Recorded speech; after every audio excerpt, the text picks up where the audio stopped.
tudo bem? Seja bem-vindo, bem-vinda a esse vídeo.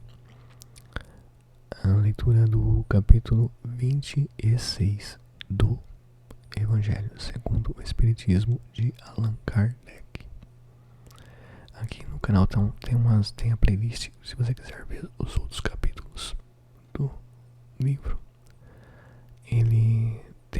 Aqui no canal tem a playlist com todos os capítulos organizados por ordem. Então vamos lá, vamos ao capítulo 26.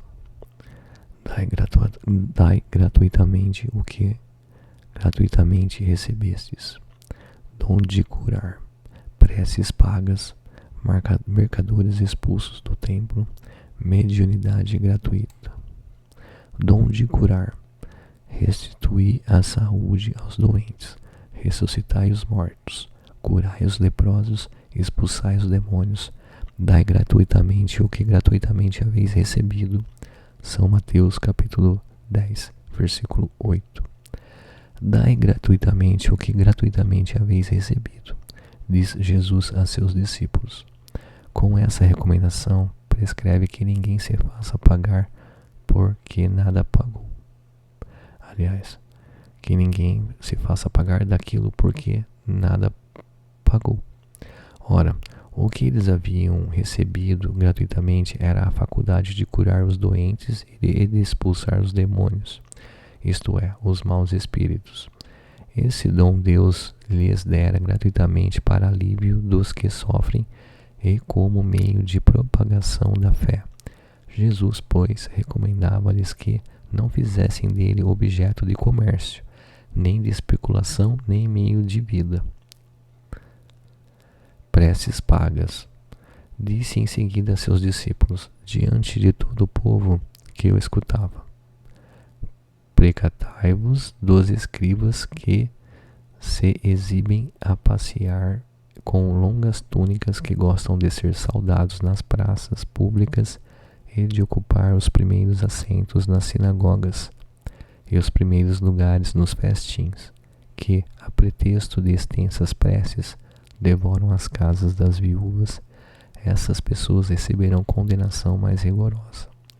São Lucas capítulo 20, versículo 45 a 47. São Marcos capítulo 12, versículo 38 ao 40. São Mateus capítulo 13, versículo 14. Disse também Jesus: não façais que vos paguem as vossas preces. Não façais como os escribas que, a pretexto de longas preces, devoram as casas das viúvas. Isto é, abocanham as fortunas. A prece é ato de caridade, é um arroubo do coração. Cobrar alguém que se dirige a Deus por outrem é transformar-se em intermediário assalariado. A prece, então, fica sendo uma fórmula, cujo cumprimento se proporciona a soma que custe. Ora, uma de duas: Deus ou mede ou não mede as suas graças pelo número das palavras. Se estas forem necessárias em grande número, por que dizê-las poucas ou quase nenhumas? Por que aquele que não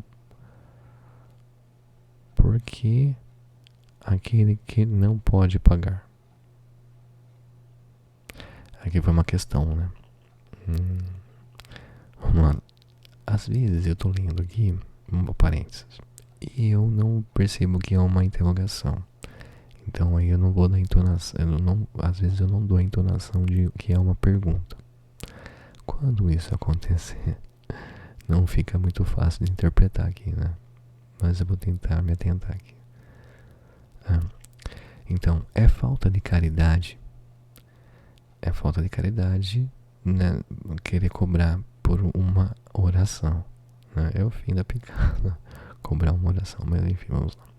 É aqui que está abordando aqui. Se uma só basta, é inútil dizê-las em excesso. É aqui no caso de fazer orações e mais orações, né? Depende da fé, depende do sentimento que nós expressamos na oração. Isso que importa, né? Continuando. Por que então cobrá-las? É prevaricação. Deus não vende os benefícios que concede. Como, pois, um que não é sequer o distribuidor deles, que não pode garantir a sua obtenção, cobraria um pedido que talvez nenhum resultado produza.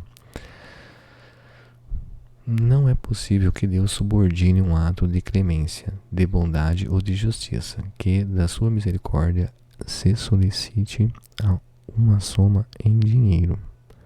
Do contrário, se a soma não fosse paga ou fosse insuficiente, a justiça, a bondade e a clemência de Deus ficariam em suspenso. A razão, o bom senso e a lógica dizem ser impossível que Deus, a perfeição absoluta, delegue às criaturas imperfeitas o direito de estabelecer o preço para sua justiça. A justiça de Deus é como o sol, existe para todos, para o pobre e para o rico, pois que considera imoral traficar com as graças de um soberano da terra. Poder-se-á ter por lícito o comércio com as do soberano do universo. Eu vi um filme uma vez que a Igreja Católica, numa época remota, na época medieval, eles vendiam para as pessoas uma carta lá que tinha um carimbo lá do Papa, dando a pessoa comprava essa carta e ela conseguia comprar a remissão dos pecados dela. E é isso, né? O ser humano vendendo o perdão. Continuando, ainda outro inconveniente. Apresentam as preces pagas. É que aquele que as compra se julga. A questão aqui, quando a pessoa compra, ela acredita que ela está comprando perdão. Vamos lá, continuando. Então aqui, né? Ainda outro inconveniente apresentam as preces pagas. É que aquele que as compra se julga as mais das vezes dispensado de orar ele próprio, porquanto se considera quite desde que deu o seu dinheiro. Sabe-se que os espíritos se sentem tocados pelo fervor de quem por eles se interessa. Qual pode ser o fervor daquele que comete a terceiro o encargo de por ele orar, mediante paga? Qual o fervor desse terceiro quando delega a seu mandato ou a outro, este a outro e assim por diante? Não será isso reduzir a eficácia da prece ao valor de uma moeda em curso? A preguiça é tanta que nem para orar para si mesmo a gente às vezes, né, pede para outro.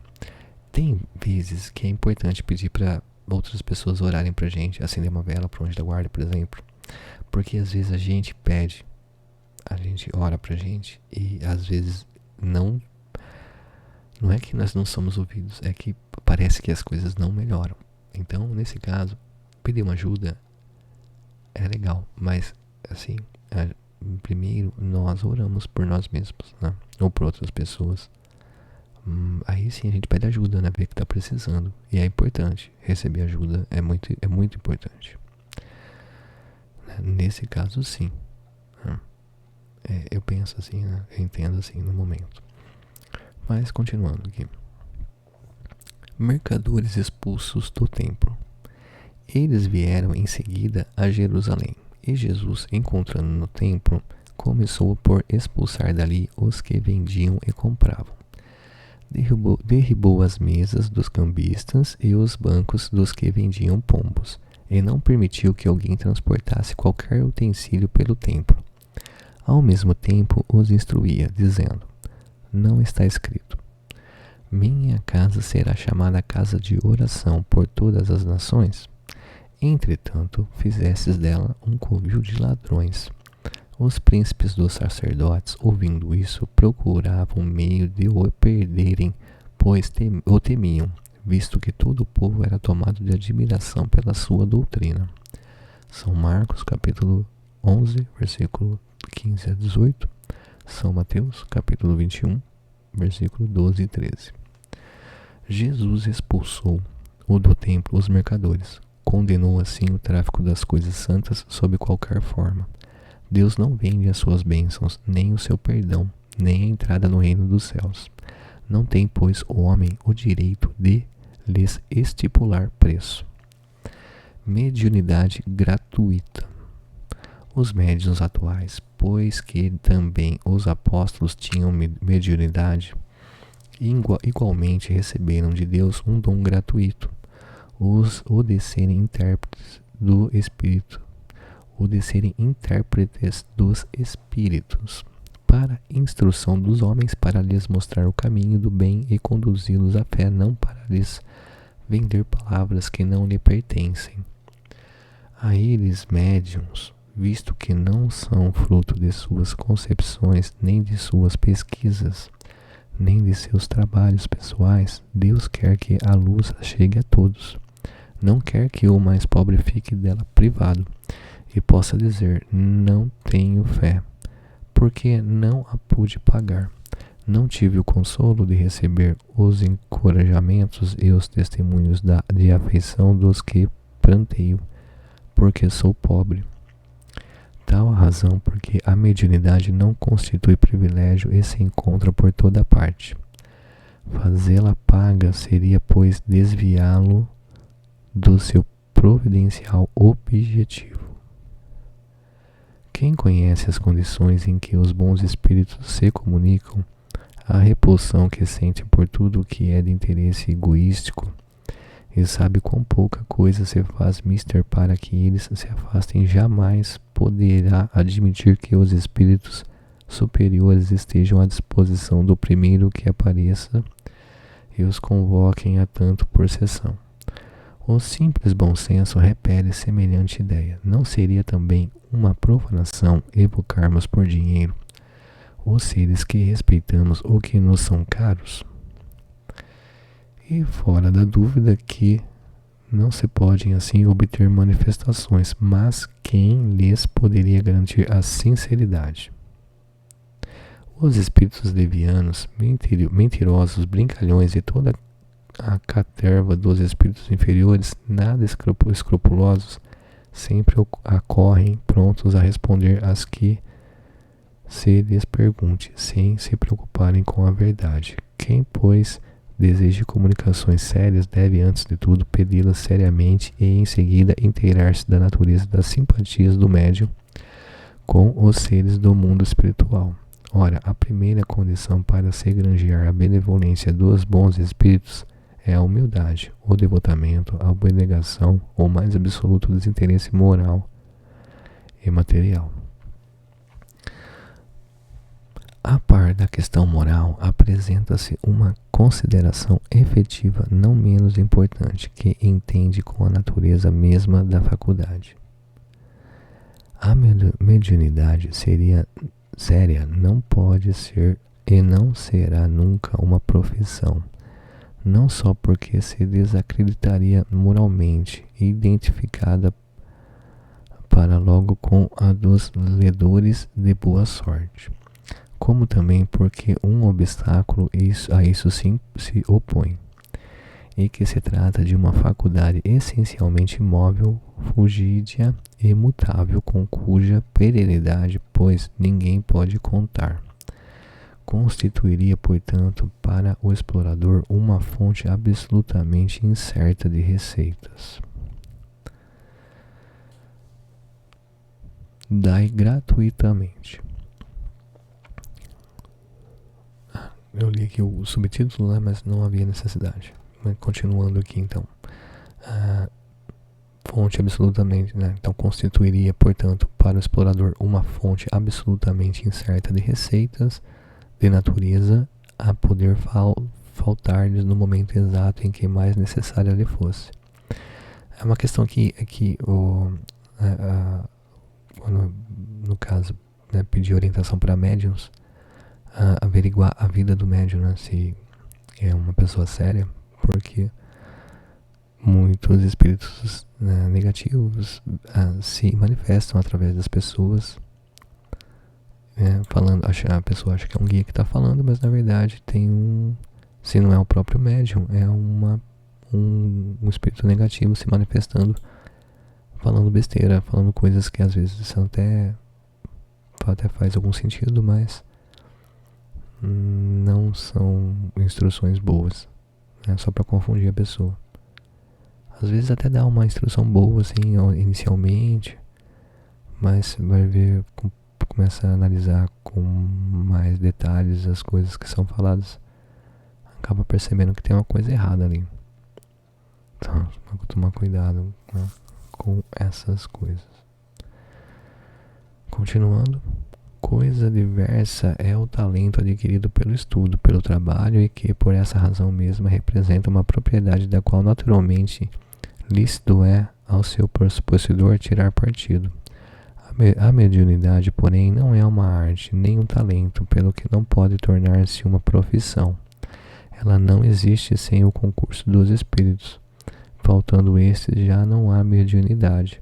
Pode substituir a aptidão, mas o seu exercício se anula. Daí vem não haver no mundo um único médium capaz de garantir a obtenção de qualquer fenômeno espírita em dado instante. Explorar alguém a mediunidade é, conseguintemente, dispor de uma coisa da qual não é realmente dono. Afirmar o contrário é enganar a quem paga. A mais, não é de si próprio que o explorador dispõe.